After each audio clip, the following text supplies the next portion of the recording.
ಇವತ್ತು ಶ್ರೀರಾಮ ಹನುಮ ಜಯಂತಿಯ ದಿವಸ ರಾಜಕೀಯ ಮಾತಾಡೋದು ಬೇಡ. ನಾವೆಲ್ಲರೂ ನಿಮ್ಗೆಲ್ಲರೂ ರಾಜಕೀಯ ನಾಯಕನ ಹೆಸರನ್ನ ಇಡ್ತಾ ಇರೋದಕ್ಕೆ ಸ್ಥಳೀಯ ನಾಯಕ ಅಂತ ಒಬ್ರು ಹೇಳ್ತಾರೆ, ಒಬ್ರು ಬೇಡ ಅಂತ ಹೇಳ್ತಾರೆ.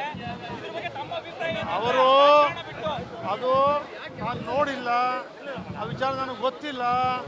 ನಗರ ಪಾಲಿಕೆಯವರು ಬರೀ ಅರ್ಜಿ ಕೊಟ್ಟಿದ್ದಾರೆ, ಅದು ಅಧಿಕೃತವಾಗಿ ಏನು ಆಗಿಲ್ಲ ಅಂತ ಹೇಳ್ತಿದ್ದಾರೆ. ಅದರಿಂದ ಅದು ಯಾವುದೇ ತೀರ್ಮಾನ ಇಲ್ಲದೆ ಇರೋದ್ರಿಂದ ವಿಚಾರ ಪ್ರಸ್ತಾವ ಮಾಡೋ ಅಗತ್ಯ ಇಲ್ಲ.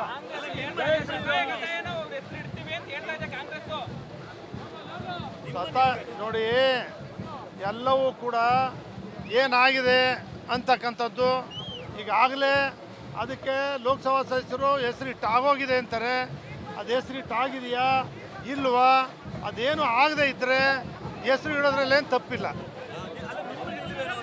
ಅದೇನು ಆಗದೆ ಇದ್ದರೆ ಮಹಾರಾಜರು ಹೆಸರಿಟ್ಟಿದ್ದೀವಿ ಅಂತ ಅವ್ರು ಹೇಳ್ತಾ ಇದ್ದಾರೆ ಕಾನೂನುಬದ್ಧವಾಗಿ.